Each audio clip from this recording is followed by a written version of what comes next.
அன்பார்ந்த நேயர்களே, வாருங்கள். இன்னைக்கு தினமும் மனமும் நிகழ்ச்சியில நான் குக்கர் புளியோதரை பண்ணி காமிக்க போறேன். அந்த குக்கர் புளியோதரைக்கு இதோ 2 டம்ளர் அரிசி எடுத்துருக்கேன். நான் மீடியம் சைஸ் இதில் 2 டம்ளர் எடுத்துருக்கேன்.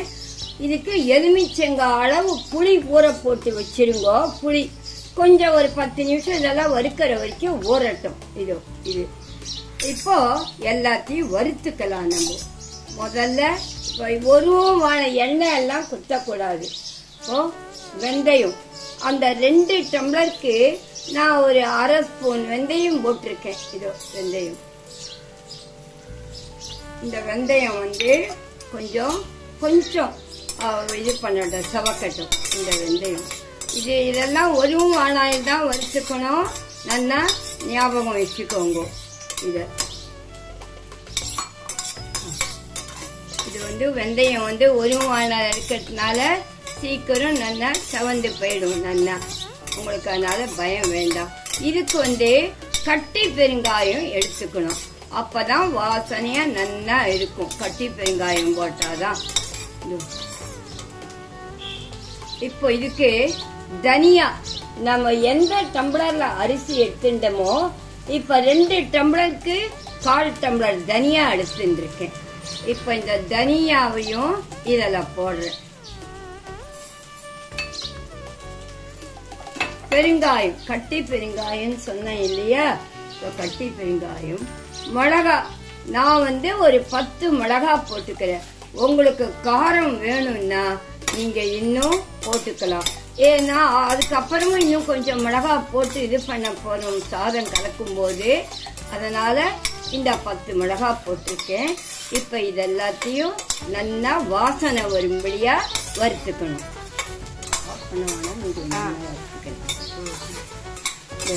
நல்லா தனியா வாசனை வருது. பெருங்காயமும் தனியாவும் நல்லா வாசனை வருது.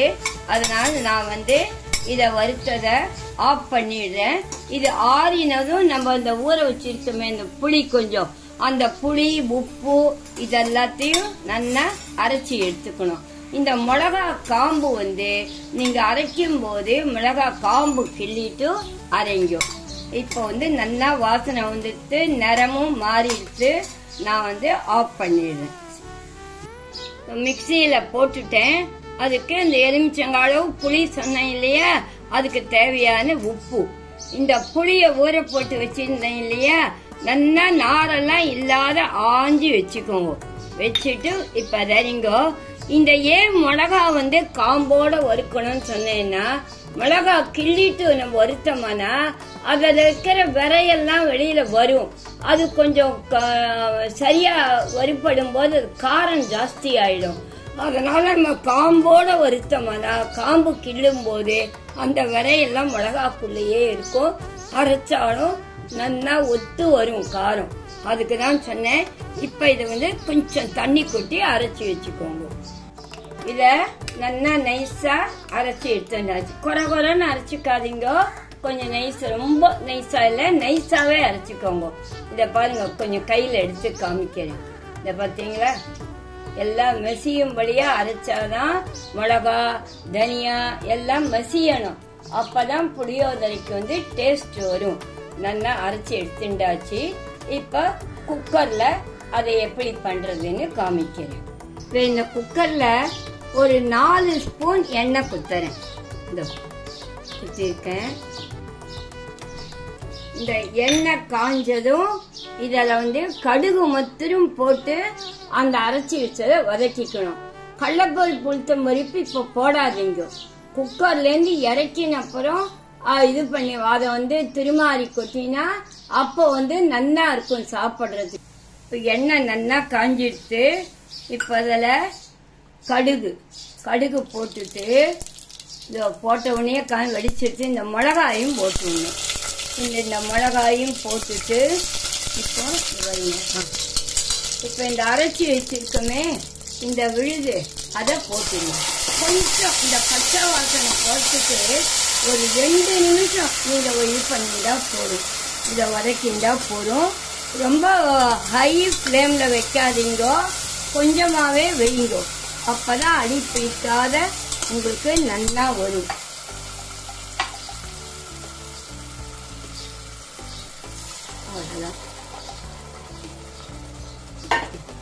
இப்ப இது கொஞ்சம் இந்த பச்சை வாசனை போக வதங்கட்டும். இப்ப பாருங்க, இத மஞ்சப்பொடி போடுறேன். அதுக்கப்புறம் பெருங்காயம் அப்ப போட்டிருக்கோம், இருந்தாலும் இது கொதிக்கும் போது கொஞ்சம் போடணும், அதுக்கோசரம் இப்ப கொஞ்சம் போட்டிருக்கேன். இப்போ ஒரு 2 நிமிஷம் இது அந்த பச்சை வாசனை போகணுமே புளி இது, அதனால கொஞ்சம் இது பண்ணிருக்கேன். ஒரு நிமிஷம். இப்போ நல்லா கொதிச்சிட்டு பாருங்க. இப்ப இதுல நம்ம எந்த டம்ளர்ல அரிசி எடுத்துட்டோமோ அந்த டம்ளர்ல 1 டம்ளருக்கு 2 டம்ளர் ஜலம் எடுத்துக்கணும். இப்ப நான் 2 டம்ளர் அரிசி எடுத்துட்டு இருக்கேன். இதோ இந்த டம்ளரால அதனால 4 டம்ளர் ஜலம் எடுத்துட்டு இருக்கேன். இது அரிசிய நல்லா கலஞ்சி வச்சுட்டு இருக்கேன். இப்போ இந்த ஜலத்தை சேர்த்து விடுறேன்.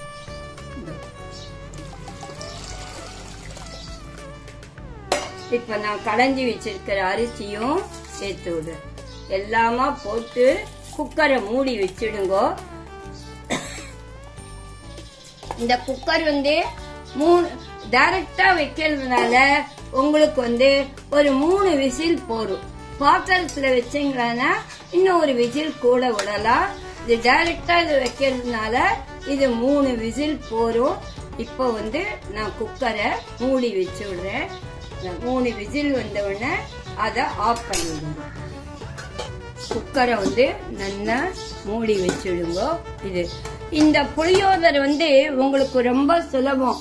புளிய ஊற வச்சு நல்லா அதை எடுத்துட்டு அலம்பி இதெல்லாம் கொதிச்சு ரொம்ப அது ப்ரொசீஜர் ஜாஸ்தியா இருக்கு.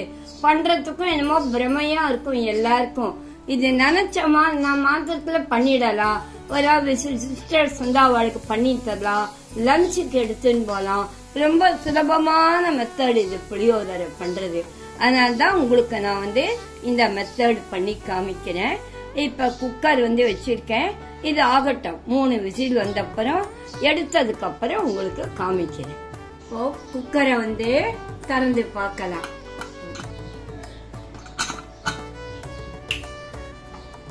குக்கரை திறக்கிறேன். இப்போ புளியோதரை ரெடி ஆயிடுச்சு. நான் தண்ணி கொஞ்சம் 2 டம்ளர் வச்சுட்டேன். அதனால கொஞ்சம் இதுவான மாதிரி இருக்கு. நீங்க 1க்கு 1.5 டம்ளர் வைங்க ஜலம். 1.5 டம்ளர் ஜலம் வச்சீங்கன்னா அது புலவு மாதிரி உதிருதுரா நல்லா வரும் புளியோதரை. இப்போ உங்களுக்கு அது பண்ணணும்னு பண்ணி காமிச்சதுல நானும் இப்ப பண்றேன் இல்லையா, நம்ம இந்த மாதிரி பண்ணா நல்லா இருக்கும்னுட்டு தண்ணி 2ன்னு சொல்லிட்டேன். இப்ப திறந்தப்பறம் தான் எனக்கே தெரியுது. அதனால நீங்க 1.5 டம்ளர் ஜலம் வச்சுக்கோங்க. இப்போ இதுக்கு கடலைப்பருப்பு, உளுத்தம்பருப்பு, வேர்க்கடலை திருமாறி சேர்த்துடலாம். கறிவேப்பிலை பச்சையா அப்படியே உருவி போடணும். திருமாறத்துக்கு ஒரு கொஞ்சம் எண்ணெய், ரொம்ப வேண்டாம், கொஞ்சமா. இதோ கடலைப்பருப்பு, உளுத்தம்பருப்பு போடணும். கடுகு வேண்டாம், ஏன்னா ஏற்கனவே கடுகு அதில் திருமாறிட்டோம். அதனால கடுகு வேண்டாம். கடலைப்பருப்பு கொஞ்சம் வறுத்தது, வேர்க்கடலையும் போட்டு வேர்க்கடலை வறுத்து வச்சுட்டேன். அதனால எடுக்க போடல. இது போட்ட நல்லா இருக்கும். நீங்க நினைச்சுப்பீங்க பாட்டி ரொம்ப நாள் ஆச்சுன்னுட்டு. நான் ரொம்ப நாளா தான் ஆச்சு உங்களோட பேசி, ஆசையாதான் இருக்கு. ஆனா பாட்டிக்கு வயசாச்சு, முடியல.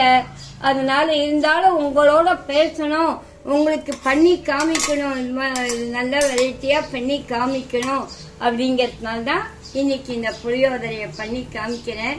என்னால முடிஞ்சத அப்பப்ப உங்களுக்கு எதனா பண்ணி காமிச்சிட்டு உங்களோட பேசுறேன். எனக்கு ரொம்ப சந்தோஷமா இருக்கு உங்களோட பேசுறதெல்லாம். இப்போ கடுகு, கடலைப்பருப்பு செவக்கட்டும். கொஞ்சம் செவந்தா போதும், அப்பதான் சரியா இருக்கும். இப்போ இந்த வேர்க்கடலையும் இதில் போட்டு இப்போ எல்லாமா இது பண்ணி அதில் சேர்த்துடலாம். நல்ல எப்பவுமே கறிவேப்பிலை எண்ணெயில பொரியும்படியா போடக்கூடாது. புளியோதரைக்கு பச்சையா அப்படியே கறிவேப்பிலை அலம்பி சேர்த்துடணும். இப்ப இதுல சேர்க்க, இது சேர்த்தாதான் உங்களுக்கு நல்ல டேஸ்டா வரும். இப்ப பாருங்க, நான் கறிவேப்பிலை அலம்பி வச்சிருக்கேன், இதையும் போட்டு இப்ப எல்லாத்தையும் ஒன்னா கலரினா புளியோதரை ரெடி. இது பண்றதுக்கும் ஈஸி, உங்களுக்கு நினைச்சப்ப பண்ணிக்கலாம். அதனால மலைக்க வேண்டாம், ஐயோ புளியோதரையா அது பண்ணணுமே செய்யணுமே நீங்க மலைக்க வேண்டாம். இப்போ புளியோதரை ரெடி. என்ன நேயர்களே, இப்ப இந்த புளியோதரை பண்றது எப்படின்னு பாத்துட்டீங்களா? கண்டிப்பா எனக்கு நீங்க ஃபீட்பேக் பண்ணணும். உங்க ஃபீட்பேக் தான் எனக்கு நல்ல டானிக். மீண்டும் அடுத்த நிகழ்ச்சியில் உங்களை சந்திக்கும் வரை உங்கள் கனகா பாட்டி.